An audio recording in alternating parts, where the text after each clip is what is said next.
Noel, busy week, another long trip to Stockport on Saturday. Recovered first and foremost from Wrexham. Yeah, we have, yeah. The boys had a day off yesterday. We've been slightly later this morning just to give them that extra little bit in the bed. But then we come in and we're full on getting ready for Saturday. We spoke after the game, but you've had a bit of time to digest it as well. Reflections now, having thought about the game? I thought we played really well. First half, I thought the performance, all we were missing was a goal. I thought we had plenty of opportunities to score. And then, obviously, we switched off from just, probably lack of game time in a couple of the boys for the early set play. Little bit of fundamentals and basics that we had to follow runners. And I think there's an element of luck in the goal in terms of how it comes back to him. But for probably that 15-minute period, we just lost a little bit of our shape in that, but then got back on it, and I think we finished the game really strong. Again, created 3 or 4 really good opportunities to score, and we just didn't take the chances. So out of the cup, but I've noticed in all the cup games, League Cup and the trophy as well, lots of changes. Obviously, we've got 2 more trophy games in the group to come. I guess with all the change in the summer, is that about learning about your squad and learning about what you've got?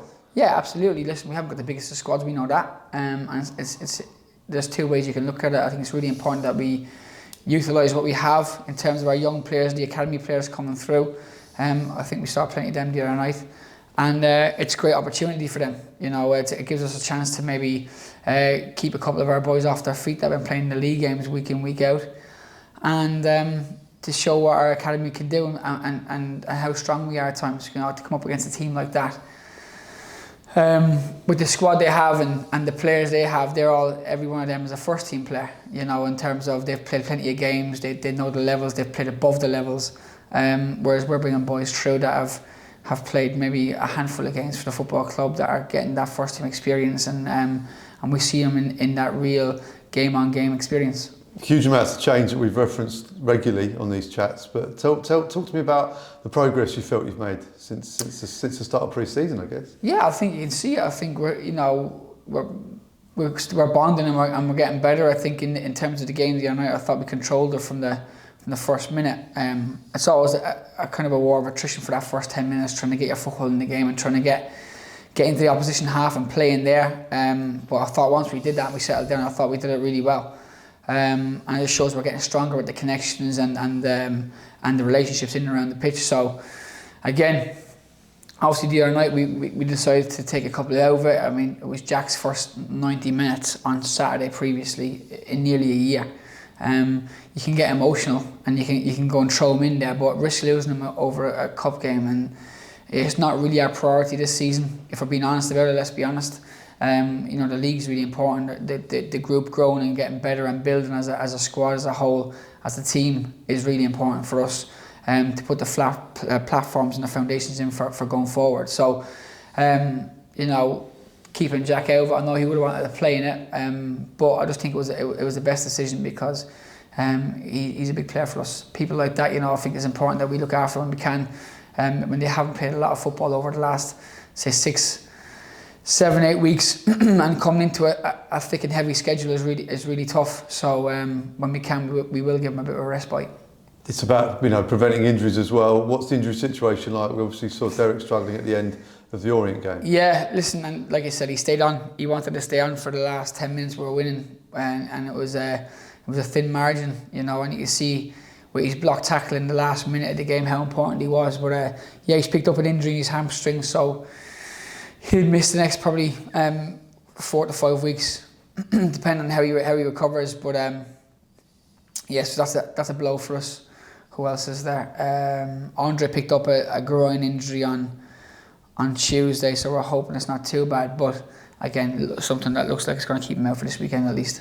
We've mentioned Jack as well. Matt Ritchie, excellent cameo last weekend against Leyton Orient. Is he in the frame for the league games? Yeah, we'll see today. He'll come in with the boys. He's been in dialogue with the physios.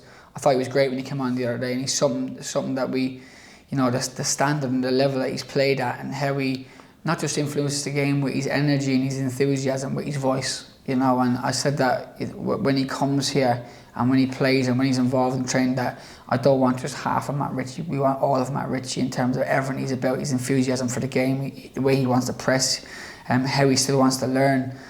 He's really important to us. But yeah, he said he was a little bit stiffer than usual after the game, Monday, Tuesday. I said to him, listen, his last game, competitive game before that was the 3rd of May.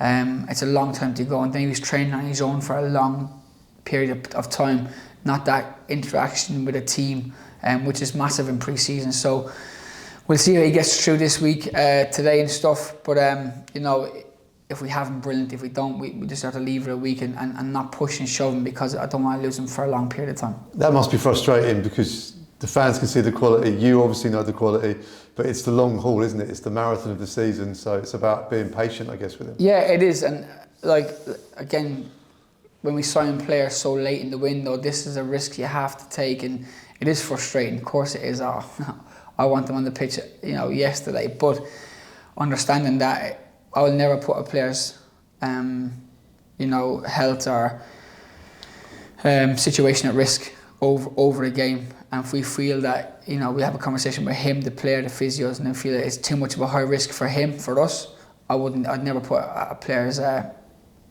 health or situation on the line for 3 points. I think we know that we have the characters in this group that when they can, and if they can at any time play, no matter what, for this club, they will. Like Derek the other day, like Mamadi the other day, they stay on the pitch, and you know, they probably run the risk of doing more damage to themselves, but it's a risk they want to take. But when it comes to things like this, where we can prevent risk, and you might miss a game or two to save a missing 4 or 5, it's a calculated one we have to take. We waited for Jack Marriott, but 3-3. Last Reading player to score in his first 3 starts. Remember who that is?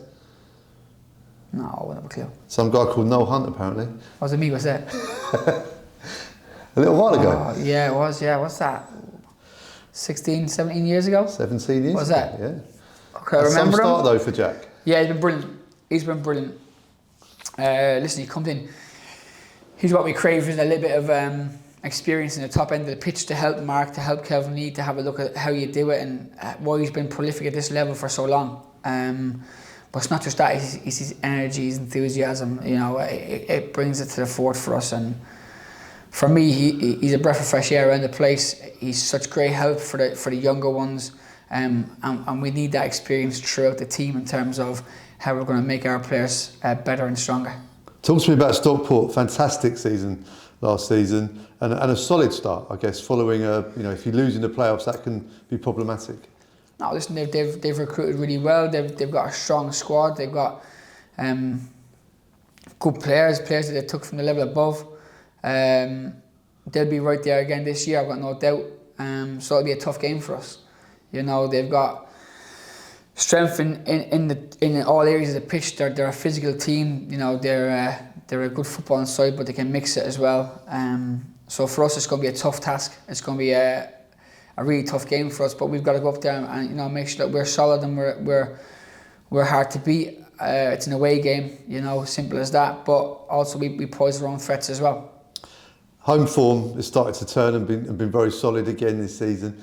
How do we convert that into the trips on the road in the league? Listen, it's just by keep working on what we're doing. It'd be nice if we had a settled couple, because obviously we had so many injuries. We're changing personnel, but they're getting there. We're getting there, and we're working really hard. Maybe just looking at being that little bit probably more defensively sound. I thought against Bowling, we done that. We took a bit of suffering in the game, but when we got it right, then they didn't really hurt us in and around the box. The Wickham game, again, I thought we had a really strong away performance. I felt we had a strong away performance away to Barnsley. Just the goals, the set play goals, probably a little bit too soft for our liking. So we're getting there for sure. We're making strides, and we just got to keep on trusting what we're doing. Fine tuning little things, not give away silly goals, and be a threat at the other end as well. And Dave Challen has spoken about the start of the season, that results not necessarily as important at that stage. It's about building throughout the season. I guess you'd agree with that. Yeah, well, I think we've had a few more changes in the team than Dave's had, and that's the way it goes sometimes. It was just that's the way it happened. It fell for us this year. Obviously, we lost 15 players. I know it's well documented. I don't want to go back through it, but we've had to bring in a lot as well. And the team has changed since last year, lots of personnel, so it's getting that cohesion. I keep on saying it's really important, and we are getting it. You know, the group's really good together, they're really strong. We got no one in the dressing room that's a disruption, which is really important for us. Everyone's got a strong mentality, and we're getting better and better. I keep on saying it to the boys, and you see it. Even the other night, I thought we controlled the game the way we wanted to control the game. We had a calmness to us. Our movement was good. It's just then finishing the action off, which is really important for us.